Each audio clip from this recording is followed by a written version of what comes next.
Hi, Graham. Hi, Barry. Jim.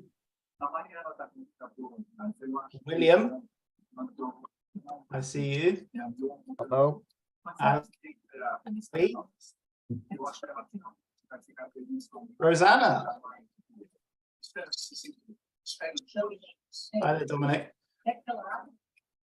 Hello. Welcome. Hello. Okay, I think we're going to get started. If I could just ask people to stay on mute, that would improve our experience. Maybe Painting, you were able to keep track of people staying on mute. A very warm welcome. There's some familiar faces here who've attended some of these events before. If that's true, it's great to have you back. If it's not true, you're very welcome. We run these sort of every few weeks, and really excited about one today. My name is Graham. I'm the CEO of ProfitAbility. We are a game-based learning company, as many of you know. And for the next hour, we're going to be focused on the topic of leadership development. And I'm delighted that we're joined by some really highly valued partners today, Schneider Electric and CoachHub, who are both kind of some of the leading organizations in the world in their field. And I will introduce our speakers from there shortly. Just some housekeeping. We will finish like just before 2 o'clock UK time. You can be assured of that.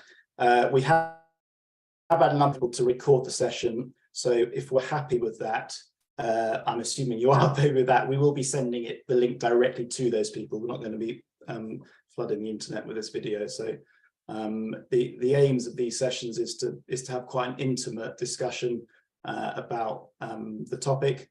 So please feel free to engage. We've got some of the leading organizations. We've got places like Nestle, AstraZeneca, Roche all represented here, and it's a pretty unique opportunity, I think, in a fairly intimate setting to discuss some of these issues. So we are going to present some stuff about what we've been up to, but there'll be plenty of time for people to interact. Please ask any questions in the chat as you go through, or take yourself on mute and interrupt us. It always is better when people feel they can contribute.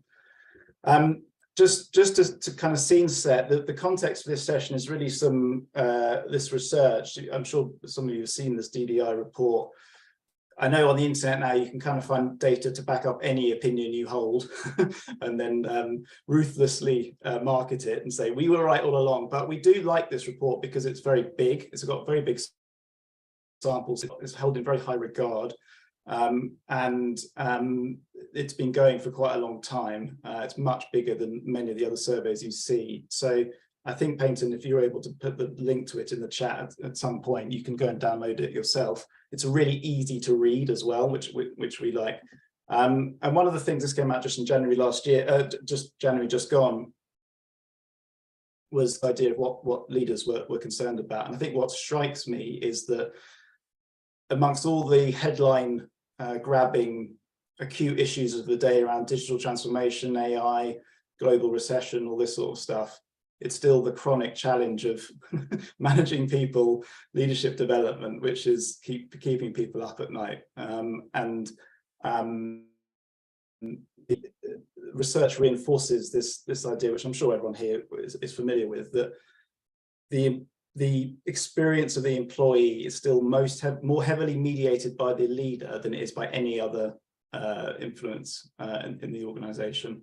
Okay, so it's no surprise it's really a big concern, but I think it's interesting that this is kind of an enduring topic, and it's as important as it ever was. How do leaders want to be developed? Again, there's two clear front runners here, and for me, they are the really sort of human ones.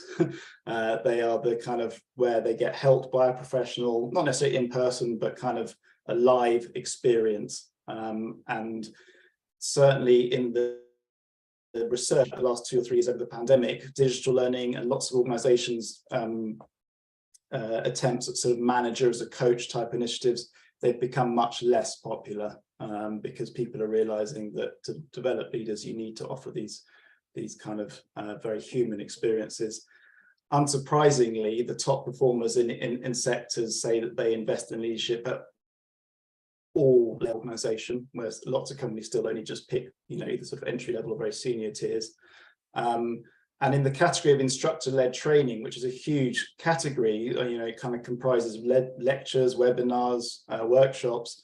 There's research that suggests that game-based learning, again, what we do, unsurprisingly, is extremely effective. Traditional methods of instructor-led training, which can be a bit didactic. And so if you look at the combination of those two things that most in demand, that's really why ProfitAbility and CoachHub are working together to offer that combination to the market. And one of the ways that's manifesting at the moment is our work with Schneider Electric, and the purpose of the session to explain kind of what we're doing and give people a chance to ask questions and learn from everyone. That is enough from me. I'm going to stop sharing my screen now. We're going to have a chance to discuss this research, and please do post anything in the chat if you've got some comments on it. I'm going to introduce our guests, and I'm going to start with Sam from Schneider. If you could just give us a bit of background to you and your role, and then we'll move on to Mariana. Sure. So, hi, I'm Shaleen Kathari. I lead the people and DEI strategy at Schneider Electric for North America. So I've been with Schneider for 25 years, and I'll stop there and pass it on to Mariana. Thank you, Celine. Hi, everyone. I'm Mariana Gonzalez. I'm the DEI leader for North America. I've been in the company for 12 years, always in HR. And I have a background in communication, change management, corporate social responsibility, and employee experience. And I'm currently based in North Carolina. Thank you. Thanks, Mariana. And we've got Clemens representing CoachHub. Hey, Clemens. Hey, hello everyone. Very warm welcome also from my side to all the participants. I'm Clemens, and I work as an enterprise transformation manager at CoachHub. I'm at the moment based in Vienna, and I've been working for CoachHub for about 2 years now. And yeah, I have an economic background and a master degree in entrepreneurship, marketing, and sales, and work for tech companies almost, a decade now. And Clemens, whilst you're on there, what's your kind of, how does that research I've just shown, how does that resonate with what you're seeing at CoachHub and with your other enterprise clients as well as Schneider? It resonates a lot with what I experience in most conversation with leaders at various companies at the moment. So what we can observe in the last month is that more and more companies are aware of the importance for individual and really praxis-related development. I think due to the fact that we live in a very transformational world where every week new challenges are showing up, it is necessary to give employees the opportunity to develop the behaviors that help them to deal with this constant change.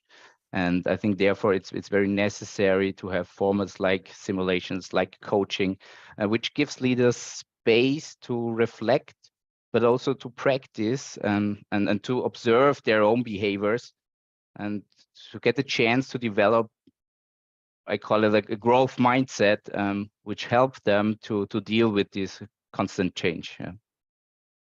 Good stuff. And Silent, Will, go on. That's thanks. I think Clemens' comment there, as you've introduced that research and the main findings, I've written down a couple of key questions. And one of them is actually, I've written it as to what degree is a broader life disillusionment, given those challenge, actually contributing to those top 3 findings in the research of challenges for future leaders, attracting and retaining talent, but also the engagement one. Because for someone to engage at work, firstly, they need to have the desire to engage generally in life. And there's a lot going on in life at the moment that I'm working across 3 main sectors. One is in digital and dev, the other's with blue light services and police, and another is with a pharma company. And there's a consistent sense with the people I'm working with that actually life has a burden that they bring to work, and then the workplace thinks they need to solve for that problem, which to a degree, yes, but it's broader than workplace challenge. There's life challenge in there. Silent, how does that resonate with, yeah? No, I think that's absolutely the case, right? And I think going through this pandemic, the last few years really demonstrated that in terms of the life work integration, with how people were quickly changing how they were working, and as a company really trying to then understand some of the challenges that people were facing at the home front, in addition to the challenges that they were facing at work.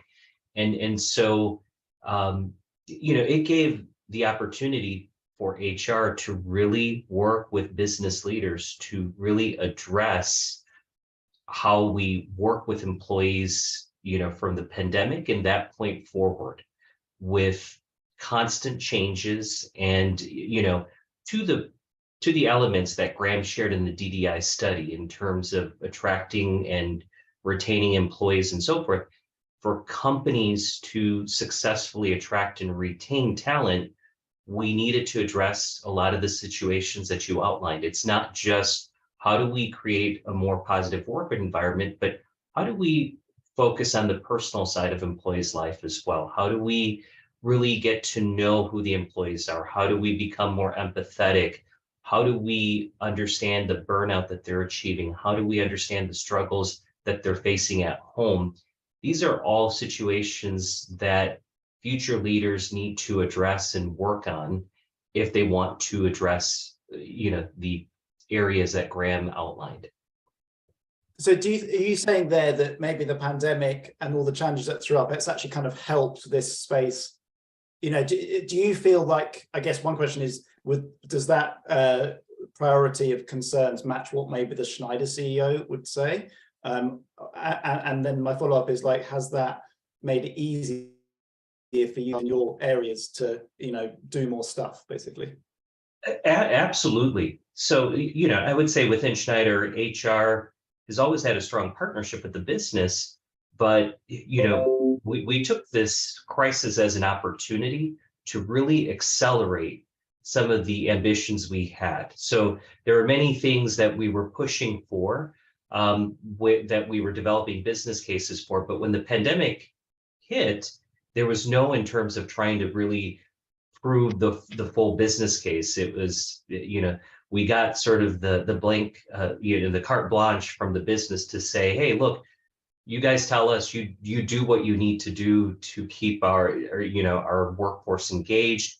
You tell us what we need to do in terms of the flexibility we need to provide, the programs that we need to implement to be able to, retain them and to attract different profiles and so forth. So that trust, that empowerment, really, got changed a bit, where we were given more empowerment, more trust than before, and that really enabled us to work and accelerate on a lot of the areas that we wanted to push for. How does that resonate with other people here who are sort of budget holders in their organizations? I'm looking at sort of Andy and Dominic. Like, what does that resonate? Do you feel you've become a little bit more empowered over this period? I was just checking that I'm the only Andy, like scanning everyone else's names. You did mean me, right? You are here today, Andy, and you are very special for being so. Oh, thank you very much. The answer is no for me, actually. Partly because of the point in which I joined the organization means there's no real basis of comparison, but also, I work for Utility Warehouse, who one arm of what we do is energy, but also we bring all utility bills into one place, and a consequence of the environment is exponential growth. And it's the growth that has driven a different behavior, not the pandemic. Well, although you could argue the pandemic indirectly drove the growth. And what that's meant is our business has gone from, 500 people to almost 3,000 in about 2.5 years. And so everything's had to change. And therefore, the money we spend on things that weren't even words before, an approach to leadership development that means that we agree on what leadership is and prioritize time in leadership development, all those basic things that just weren't there before, has not created a blank checkbook, but certainly a very flexible approach to how much money we're prepared to spend. That makes sense. Yeah, no, it does. And that's why, you know, all these different contexts are there. And like, Marianne, I'm going to come to you and just sort of, if you're able to give us sort of a background to Schneider's context, and I think you've got maybe some material we can see, and just give us, so everyone's sort of clear about what context you guys are operating in, and a bit about Schneider Electric. It'd be great to hear. Sure. Let me go ahead and share my screen.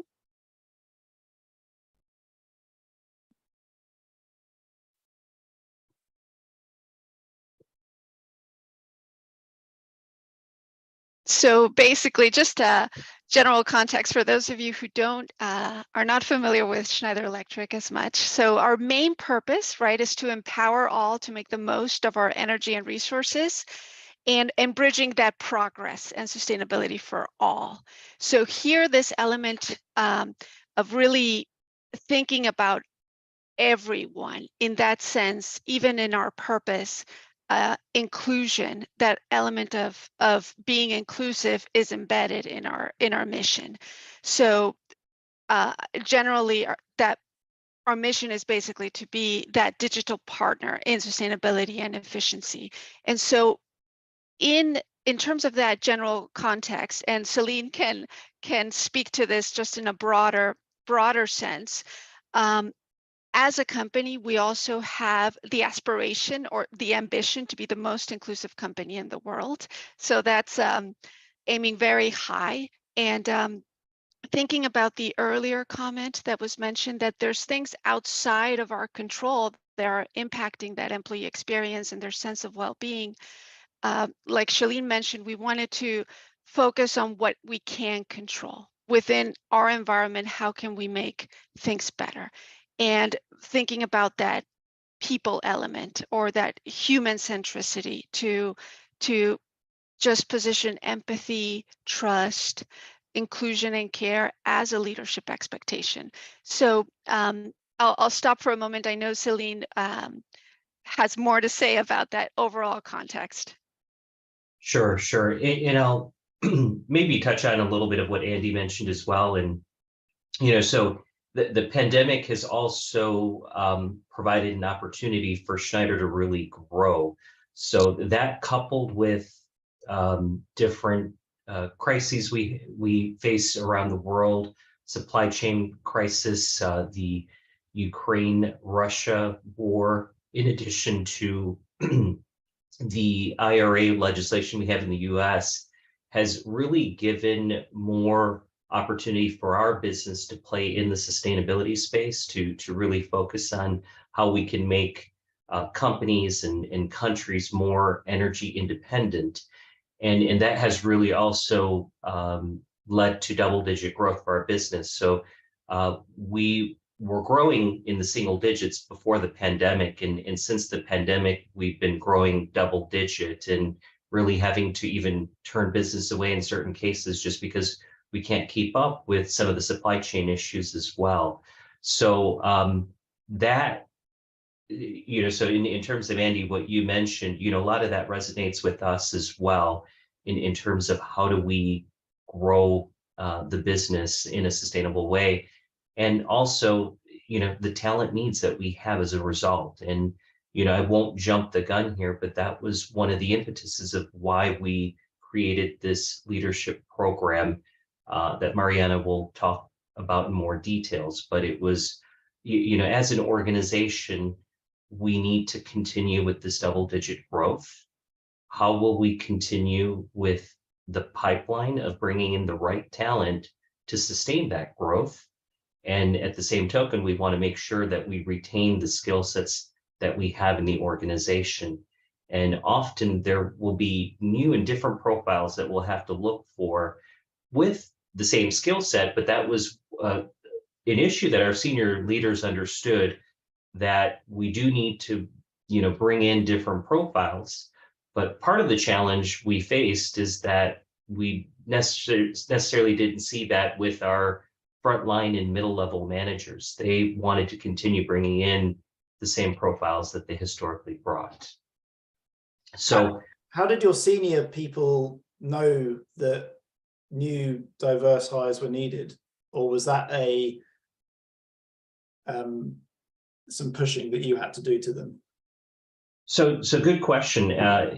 We didn't have to do any pushing with our senior leaders, which was good. Our senior leaders were convinced, and in terms of having a diverse organization leading to greater ideas, leading to greater degree of profitability and growth, is something that's been ingrained within our culture for quite some time. So it's been there at the senior leadership level for I would say a decade. So the challenge we've had, again, within our organization is more at that middle level and frontline manager level, where we faced a degree of passive aggressive behavior. So, this is a message that senior leaders were pushing for quite some time. And there are definitely some middle and frontline managers that felt that way, but I would say it was not necessarily the majority of the organization. And we did feel a little bit of that resistance.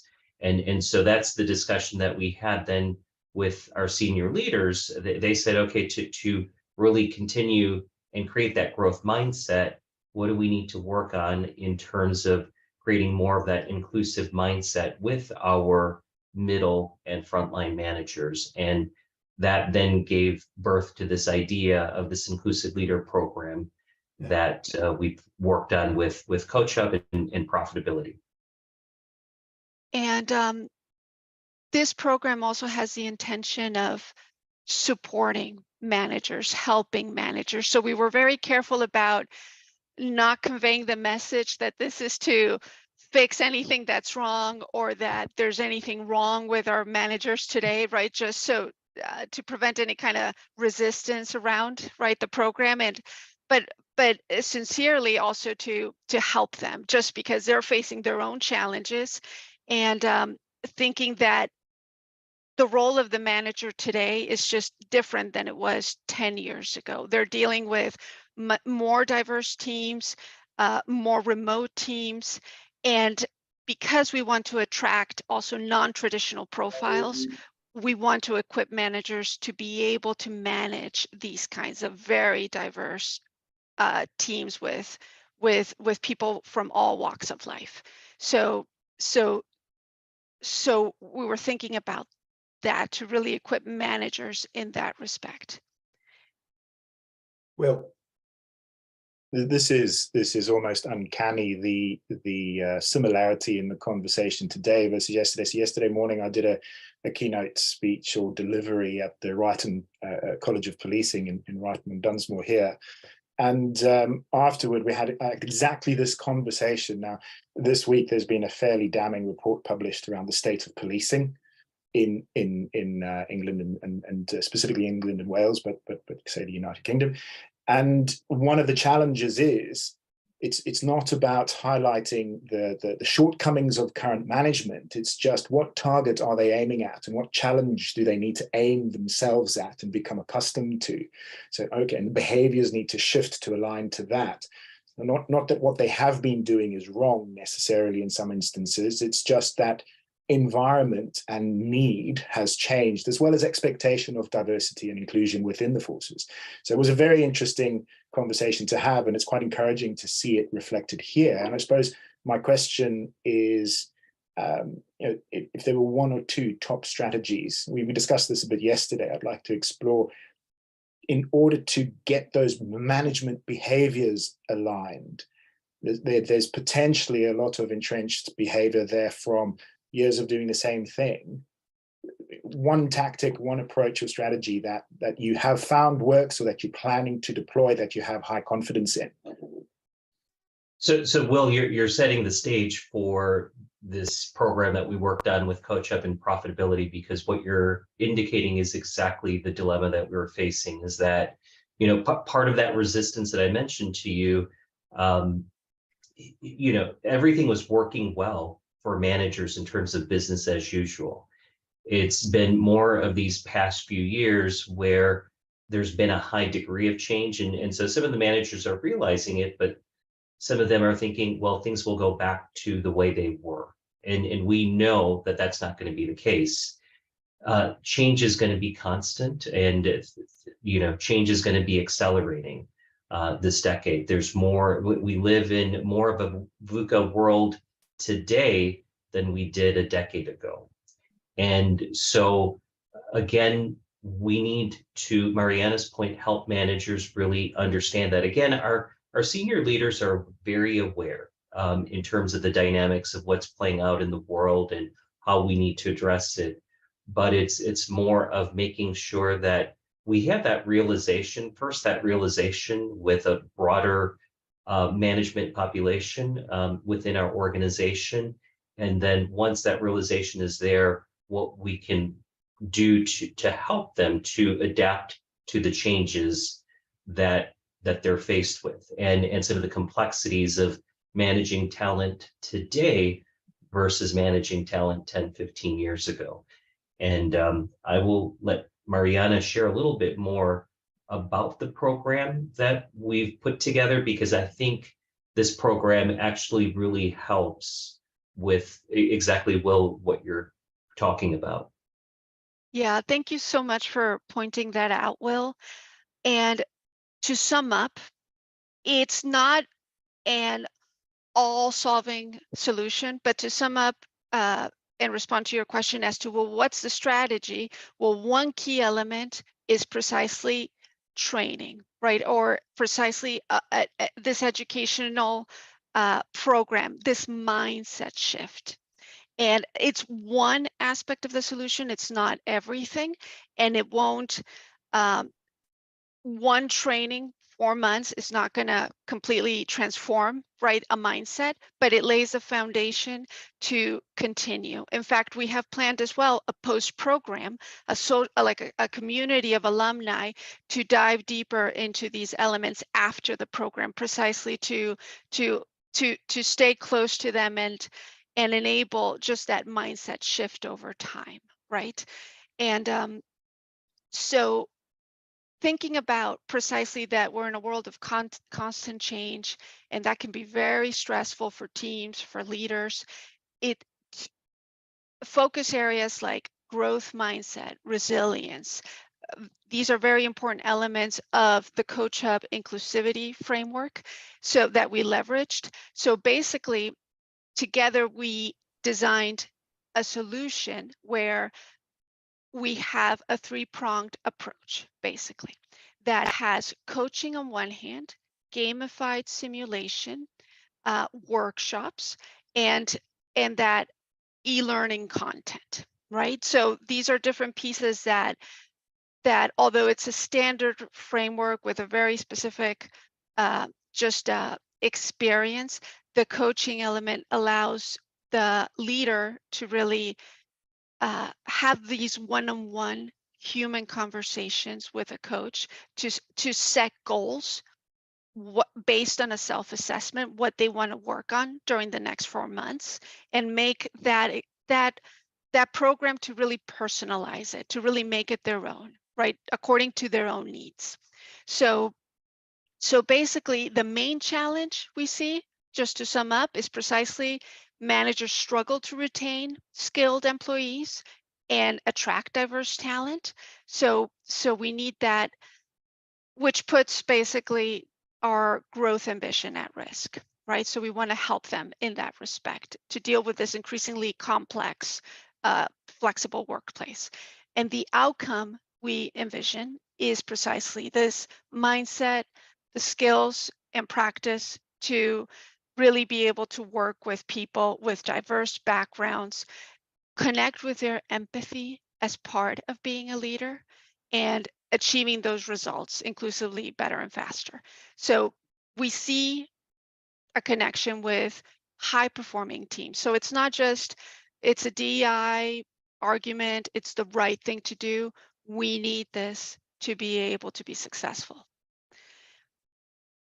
I'll stop for a moment. Any reactions or comments? I was going to chip in, if I may. Sorry, I didn't raise my hand on that one, but there's an interesting part of the conversation yesterday was being able to do that sustainably within the organization, but also sustainably for the individuals that make up the team. And I'm just comparing the challenge to the outcome in front of me, and you could do that for, you could test it, you could do it for a certain period, but it's that sustained environment that allows people to rise to challenge in an increasingly challenging world, but then decompress and let go and come back the next day with capacity to do it again. And from various backgrounds, supportive and with the mindset to do that. So this is uncannily relevant. Yeah. Can I bring, sorry, Shannon, I'd really like to bring, I'll come back to you, Shannon, if I may. Daniel, can I just bring you in? Because Daniel is also from CoachHub and is really kind of the guy to thank for bringing the different partners together on this LP program. We've interrupted his sabbatical because he's a loser. No, he's not. he's so passionate about this topic. But Daniel, if you just a brief intro to yourself and just your perspectives on this, because you're seeing this in lots of other organizations as well. Be really interested to hear what you think. Well, yeah, thanks for the opportunity. I really don't want to take too much of the time. I'm Daniel. I have been acting as the global account director for Schneider with CoachHub since day one, since we were founded, since we were 5 people. And Clemens has been substituting me greatly while I'm on a sabbatical. So I do take my well-being and everything seriously. So I've been on a great break and recommencing in 2 weeks. And yeah, I think this program has just been developed together with great partners, with a great vision, and obviously with Schneider, which is a company that not just talks about transformation, but goes a level deeper. What does that mean? What are the challenges our managers face? And not just a few, but we all as a company. And ultimately, it just needed a different program design. And I think this is what we did, right? I think the one-on-one coaching element, that this is what we've seen in the pilot, has been appreciated by everyone. Going deeper into somewhere where most managers have actually not been yet, right? They haven't explored the critical questions for themselves on how they can bring the company forward with these, complex decisions and this complex workplace, but then really also combining from a content perspective with the group sessions, with the e-learnings, and then, the simulations, which I think just add that level of insights. And I mean, Charlene and Mariana can speak about that even better. They've been going through this experience themselves because it just opens their eyes to things that they were just not seeing. And the 3 pieces are just perfectly aligning to make it consistent. But honestly, I think Will just said it. There needs to be more in the follow-up, and Schneider is already working on so many things to sustain that. We can only do so much. But within those 4 months, I think we can proudly say that we think the level of awareness and skill building that the people go through and experience is unparalleled to any other program, at least at what we've seen. And we talk to a lot of clients. Thank you, Daniel. And so last year, we started that first pilot with 100 participants. Right now, we're in release 2, another 100 leaders. And we plan to go into run state, right? Open this up for all managers in North America, Mexico, Canada, and the United States, company-wide, right? So, in fact, this program also there's also a global program in place that's was seen. The North America program that we led, right, was seen more like a pilot. So they're taking it also at a global level. So that was great news that all managers in Schneider will benefit from this. And just to talk more about the elements of the program. So thinking about CoachHub's inclusivity framework, and this is something that we very much resonated. It very much resonated with us, with our leadership expectations. It's based on inclusive leadership, research based on inclusive leadership, positive psychology, transformational leadership. We really just really liked it. And so it has these main components of empowerment, commitment, flourish. So you see those elements of positive psychology. So focus areas like resilience, optimism, grit, growth mindset. These are self-efficacy. So it's a lot, right? Which is why through coaching, the leader sets goals, right? To focus. And so we really liked just working together CoachHub connected these focus areas from their coaching framework with our leadership expectations. 3 main leadership expectations. These are not all of them, but the key ones: building the best team, coach and care. So we expect our leaders to care for the health, well-being, and psychological safety of their teams, to drive that engagement and high performance. They go hand in hand and achieve together that greater collaboration, right? These have that human element, right? To really achieve together, and using our judgment, right? Empowering and trust.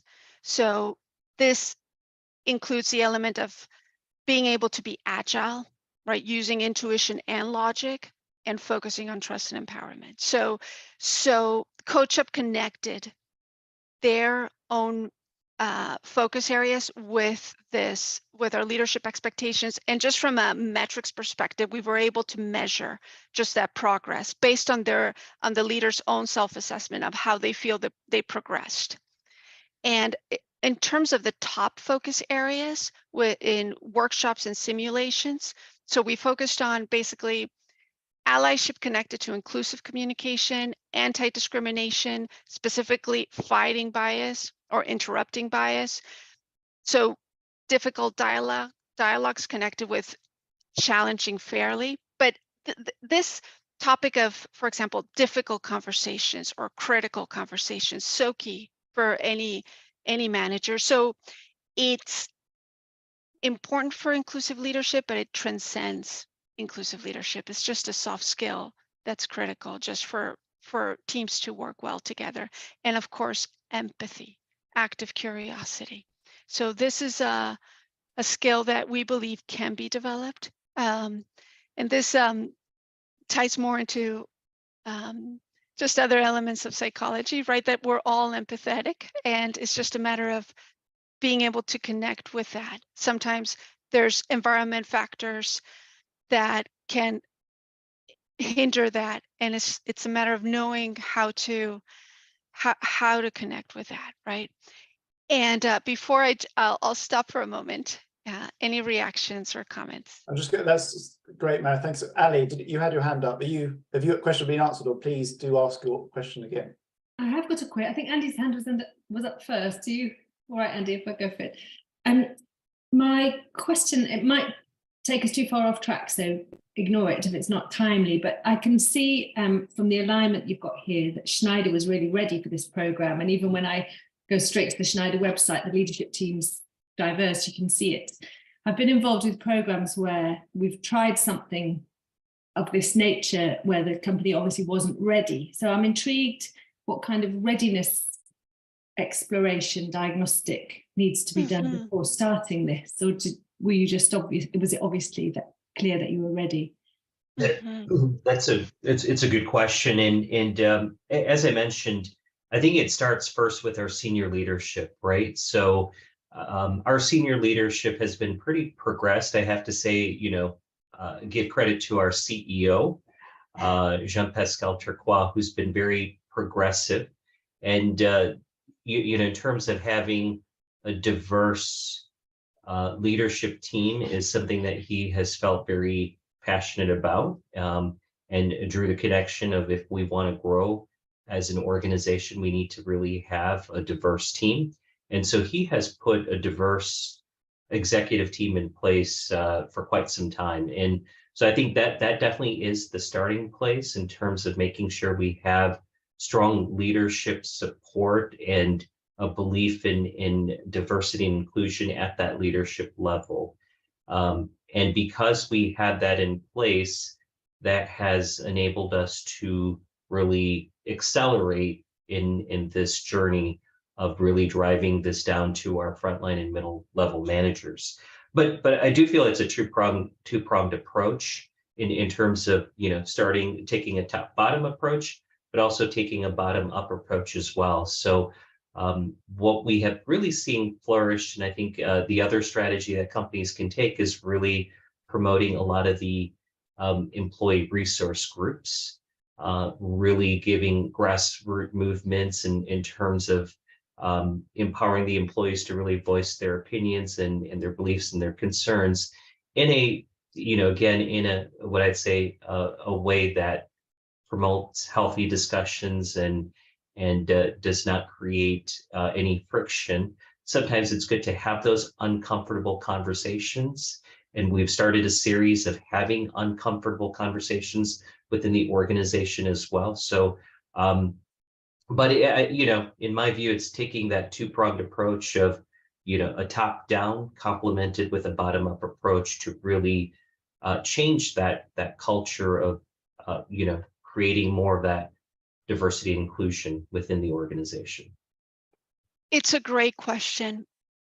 And from a pilot perspective, we did target people who specifically wanted to be in the program, that they cared about this topic and they cared about developing their skills. So it was people, the first 200, so to speak, are people that they understand that inclusion is important. They consider themselves, in a good place. But the message is also that even if somebody embraces inclusion and they believe they are inclusive, there's always more. There's more to unlearn, so to speak.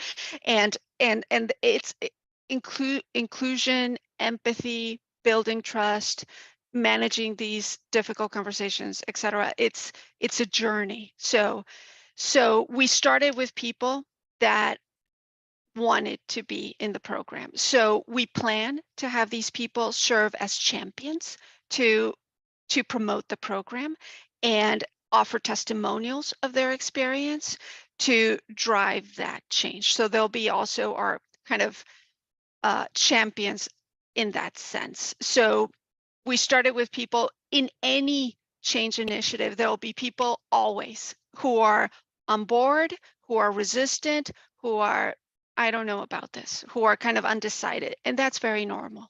So we anticipate that. Andy. Yeah, thank Sorry, you. get to my mute button.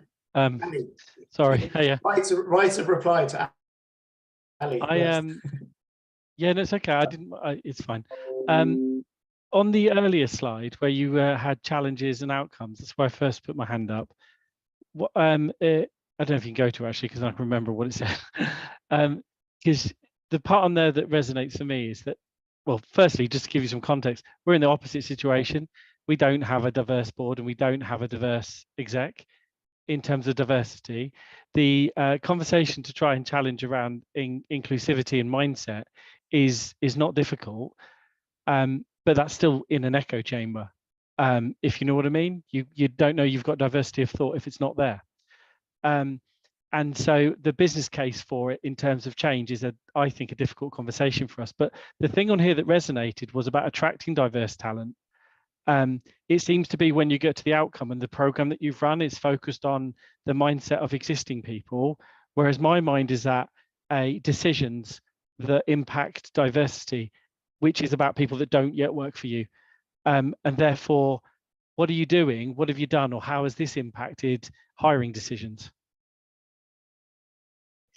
So good question. And so I'm going to see if I can, fully dissect your question here, because it was packed with many different things here.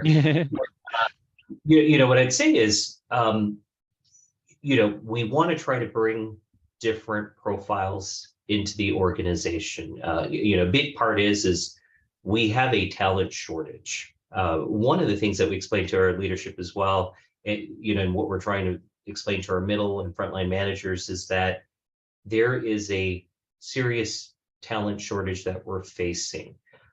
Whether you're looking at white collar type of roles or even blue collar type of roles, all across, we're having a difficult time recruiting the type of profiles that we've historically been recruiting. We've had record number of people, baby boomers, that have left the workforce. They're not coming back, large in part.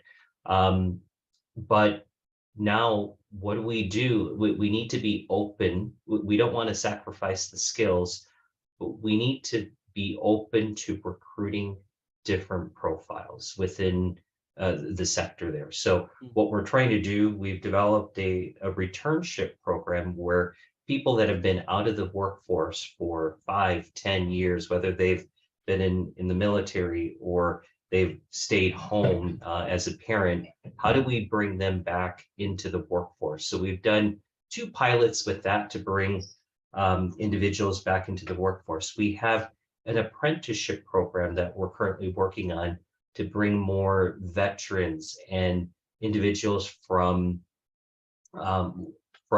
different communities that we've not really been focused on in terms of from a recruitment perspective, from developing communities and so forth. How do we bring them into the workforce? So there's certain skill sets they have, there's certain training that we need to work on with those individuals, but we're trying to tap markets, talent markets that we've historically not tapped into, and figuring out how we can bring those diverse profiles into the workforce. So we're focused on working with groups like that, but at the same token, we are trying to then change the mindset of our managers to say, hey, look, we are giving you the skills that you're looking for, but the profiles are different than historically what you've been accustomed to. So we're trying to, match the two, if that makes sense. It's a great question. The aspect around these diverse teams, and I mean, research shows, just from the standpoint of cognitive diversity, research shows that diverse teams, when there's inclusion, only when there's inclusion, they tend to be more creative, more innovative. They solve problems in very interesting way. I mean, they're more innovative. And that actually, it makes sense. I mean, if you have a team of people that have the very similar backgrounds, very similar experiences, they think the same pretty much, nobody's going to challenge that or offer something new or have any just different ideas, right? So diverse teams in that sense offer a lot to the business. So and there's ample research to show that. So that's also another value add to bringing this very diverse, building these diverse teams. Thank you. That's helpful. All right, and just to jump a little bit in terms. I think Will has a question as well. Mm-hmm. Hi, thanks. Marianne, if you do yours, if you finish your bit, Marianne, then I'll come back to Will. If that's okay, Will. No worries, happy with that. All right, and just to share a bit of the results that we've had so far. So these are the results of release 1 that we conducted last year.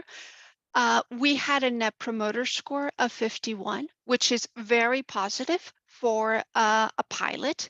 And just as a quick reminder, right, the standard would be about 30. High net promoter scores are anything above 30. So 51 was very positive.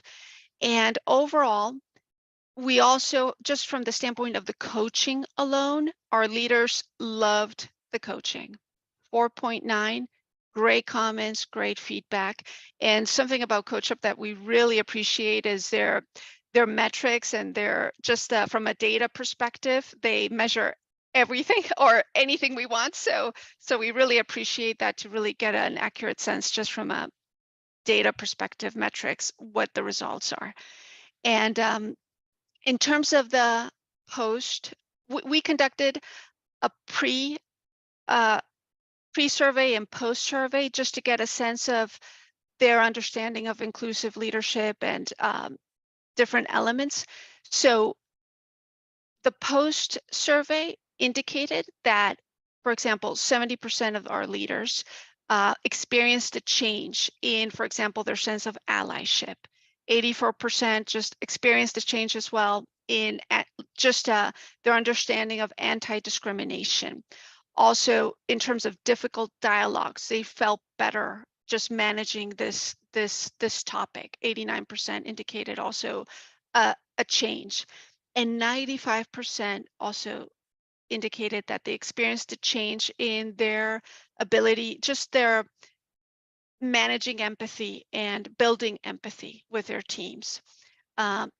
Also very positive results in terms of the combination of the components, the coaching, the e-learnings, the workshops, the simulations. So in that sense, very, very positive, right? And just to quick recap in terms of the elements of this three-pronged approach, just we actually, from the first release to the second release, we made some enhancements, which is just following this iterative agile approach. It was very important for us to just build on what we did originally to make it better, right? So thinking about this minimum viable product, right? And making it better, continuing to develop it. The program today has 2 workshops, 2 simulations, right? Specifically around a talent game that focuses on hiring decisions, talent decisions. And we also have internally our guiding principles around talent decisions. So it's not, there's other components that support the program. And of course, there'll be that post program, right? Because naturally, as we mentioned, it's an ongoing process. It's a journey. So the coaching today is 3 months, although the program itself is 4 months, and leaders have the option of extending. They have the e-learning collections, right, on the focus areas, basically. So it's these different elements, right, to make the experience just adapted to the leader's needs in a nutshell. So any other questions? Well, it's just great to see that clarity of overview. Thank you, Mariana. Will? It's thanks. It's actually quite good that we've waited till the end, because actually a lot of it settles around the question that I have. It's a fairly loaded or compound question, so bear with me a moment. So you have these 6 elements, a 3-core approach, a 4-month journey with 3 months of coaching.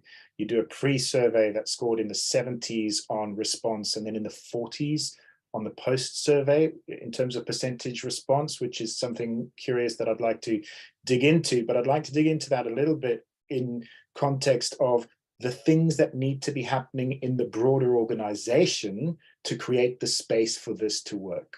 So if I use an example back to yesterday morning, it was a fascinating morning. We had the COO of the Ministry of Defense, Nina Cope. She gave an opening address to the college. And one of her challenges is, for example, the way the MOD is funded across the different branches still reflects an isolated way of working. There are no levers to pull to actually shift behavior at that level. And then I bring it into the police context where they're understaffed, they're overworked with crime. They potentially, 1 in 5 before the pandemic was clinically PTSD diagnosable. What other areas in the organization have you found needed to be looked at, worked with, or addressed to make the space for people to actually follow through with this? Because I note that drop off in your survey response, 70-something% up front, 40-something% at the back. So great question. Thank you, Will. Celine may be able to speak more about this, but one thing, for example, that we do take into account for this to work is that, for example, some of our leaders have very wide span of control. They have very, very large teams. So that's something we need to address. For example, for them to go through this program and be able to be able to really serve as an inclusive leader. If you have a very, very large team of 30 people or more, then they can't really have that empathy or build that trust or have that relationship with their team, right? So, for example, that's an element to address, right? Not everybody has that, but it's just a point of an area to look at. In terms of this drop, right? I mean, 43% is still a reliable sample, right? And I think that was just basically lessons learned on our part to drive even more the ask to to respond, because this is a pilot. In fact, for release 2, we had managers commit that because it's not costing them anything, right? It's a pilot where this is sponsored. Their commitment is to offer the feedback so we can really evaluate, look at the data, and continue improving the program. So we asked them to really commit to offering that feedback. So that's an enhancement that we did for the release 2. So we anticipate a larger sample this time around, although 43 is still acceptable, and 43%. And so, as Celine mentioned, the leadership buy-in is key. And I think it's important to show just a connection with the business case. It's important also for their own results, and not just from a DI perspective, although of course that's very, very important. It's a very interesting topic, right? That change readiness and making sure other pieces are in place to ensure that the program works. And something about just that agile mindset and iteration and experiments is that thankfully we had very positive results from the very beginning, but even if we had moderate results, it doesn't mean that this is not the right, even with modest results, it's a process, and that's okay. This is the right direction. We need to do this. We know that. And it's a matter of really, with patience, grit, resilience, perseverance, to continue just driving this mindset shift in this positive direction.